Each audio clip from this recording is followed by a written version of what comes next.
It was a good restaurant. I always liked it. I liked the atmosphere, the food, and the acoustics. So many restaurants these days use this unfinished kind of ceiling that kills the acoustics and magnifies and reflects the noise level to the point where you can't enjoy a quiet conversation over dinner. This was an old house that was converted into an upscale steakhouse. The individual rooms have been preserved, so there are 7 separate dining areas on 2 levels, each with about 6 tables well spaced apart to provide a nice degree of intimacy. It was a lovely place for a romantic dinner. Unfortunately, I did not enjoy a romantic dinner tonight. I was dining with my wife, Sarah. She and I were seated at a table in one of the lower-level dining rooms. She was fidgeting, rarely looking at me, nervous and afraid, but I could also see the determination. I hadn't uttered a word since arriving here, and only what was necessary to be seated and ordered drinks. As I perused the menu, trying to decide between the filet with blackberries and the beef tornado with bordelaise sauce, I sipped my single malt on the rocks and regarded my wife. She was still a physically beautiful woman, intelligent, successful, and until recently, a woman I was willing to die for. But I no longer had passion for her. She didn't know about the change in my attitude, but I would ruin her plans for this evening by telling her this news among others. Cell phone rings. "John, it's me, John Archer Boyle, 49 years old and a reasonably successful software executive, married for 28 years to the stranger now sitting across from me." "Yes, Sarah?" I sighed softly.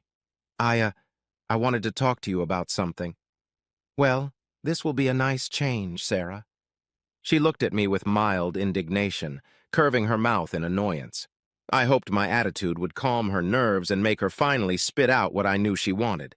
"Yes, thank you for your sarcasm, John. It always drew me to you." "Thank you, Sarah. But in this case, I wasn't being sarcastic. I didn't elaborate." I held her gaze, making another shot of whiskey, until she looked to her left and saw a waiter approaching. I didn't wait for the lady to order first, as I usually did. Instead, as he approached the table, I handed him my menu and ordered the filet with blackberries and Spanish rice.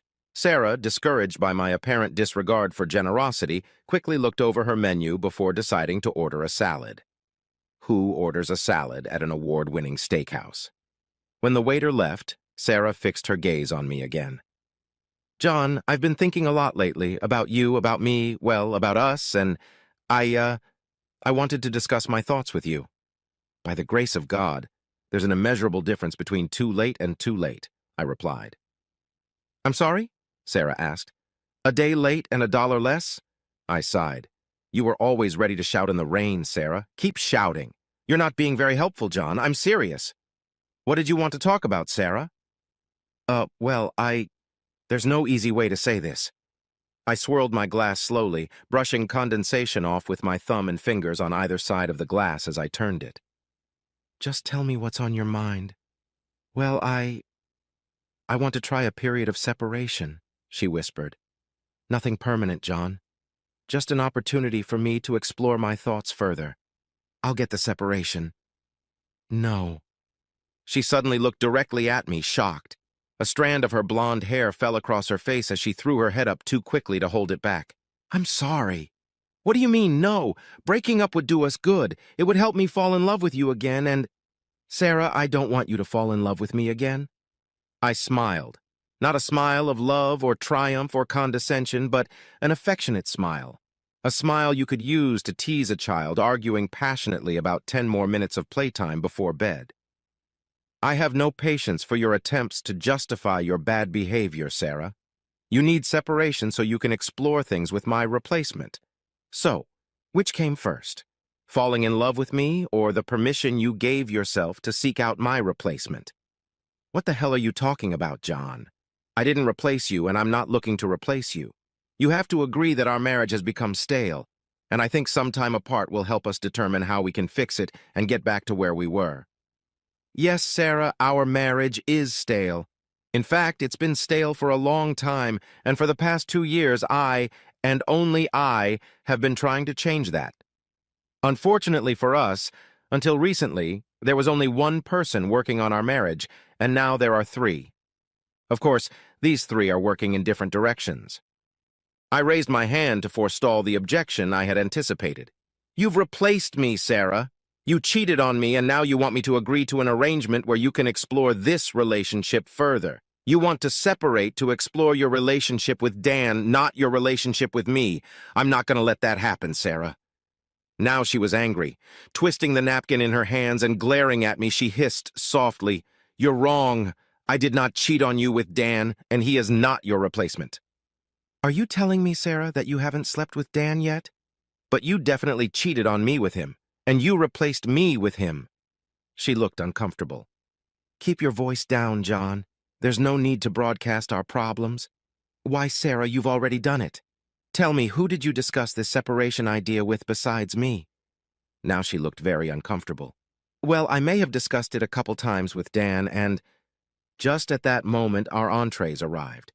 And discussing our marital problems with Dan before you discuss them with me isn't cheating on me? Coming to some decision about our marriage with Dan and then telling me, not asking me, but specifically telling me your decision is not cheating? Dan contributes more to my marriage than I do. She remained silent, seething with rage as the dishes were set out in front of us. I winked at the young serving girl, who looked a little awkward herself. Sarah hissed at me again. You make it sound so vile, John. Dan is my friend, willing listener and counselor who has been nothing but kind, considerate, and helpful. He's someone I can rely on. He understands me, appreciates me, and doesn't judge me. Our waiter came over to check on our well-being. Is that disgusting, Sarah? You're an adulteress. You insult my intelligence, our marriage, and our past, and you've ruined our future. Dan is trickier than a boiled onion, and he needs to be peeled. I would have thought you'd cheat, not cheat. Yes, thank you, my dish looks wonderful, I chirped to our waiter, as he waited patiently for me to cut my fillet and agree that it was cooked as I requested. I don't appreciate what you're doing, John. Sarah clearly felt out of place discussing this so openly. I'm not a cheater, and you're wrong about Dan. In fact, I think you'd like him. He's a lot like you in a lot of ways, John. Well, I'm glad you see Dan and I as interchangeable, Sarah. You'll never know how pleased I am with that. I think you're crazy, and for the record, in every relationship that matters, Dan and I are nothing alike. I don't get into other men's marriages to ruin them. I don't fuck other men's wives, and I certainly won't play his games. You cheated on me, Sarah. You come to Dan with your problems and your victories. You talk to him about our personal lives. You seek his advice, his company, and his companionship. All the things you've stopped sharing with me. I looked at the shocked expression on her face, took a bite of the fillet, and chewed it happily. Put the fork aside and took a sip of water. I raised my eyes to Sarah, who was looking at me thoughtfully. Obviously, this news has hurt you, John. I didn't intend to hurt you. Did you?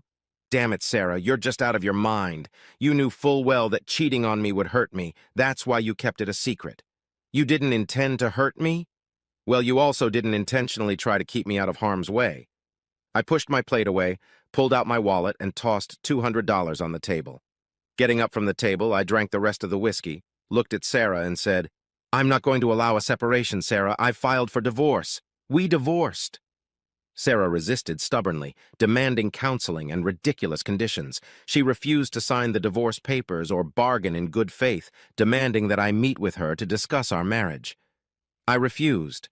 I told her I would talk to her after the divorce was final and not a second before. I wanted to avoid a contentious divorce so we could be civil with our children and grandchildren, but I wanted a divorce and I finally got one. We split everything in half and I left. Sarah sent me a nasty note demanding I explain why I gave up on our marriage and didn't fight for her. How's that for that level of insanity? In response, I sent her a picture of her having sex with Dan. She graciously sent me that picture 3 days after I left the restaurant. When we met for dinner, she had not yet slept with Dan. It had been a full 2 days since our date. What restraint! I never got a response from her on the subject. I don't date a lot. I am not a Casanova, and as long as I am, from time to time, dragging my ashes, I prefer my own company or the company of my children, grandchildren, and close friends. At first, my children were on Sarah's side. They didn't understand what Sarah had done so wrong. I felt that I had failed in my role as a father. After explaining my position to them, I asked them that if their spouse clearly stopped loving them and started a relationship with someone else, would they accept it?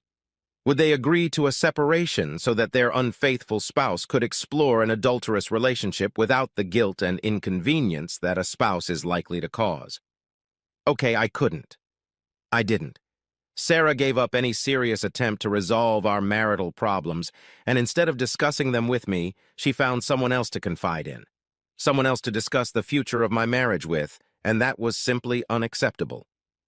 Eventually, my children understood, and our relationship improved, while their relationship with their mother deteriorated a bit.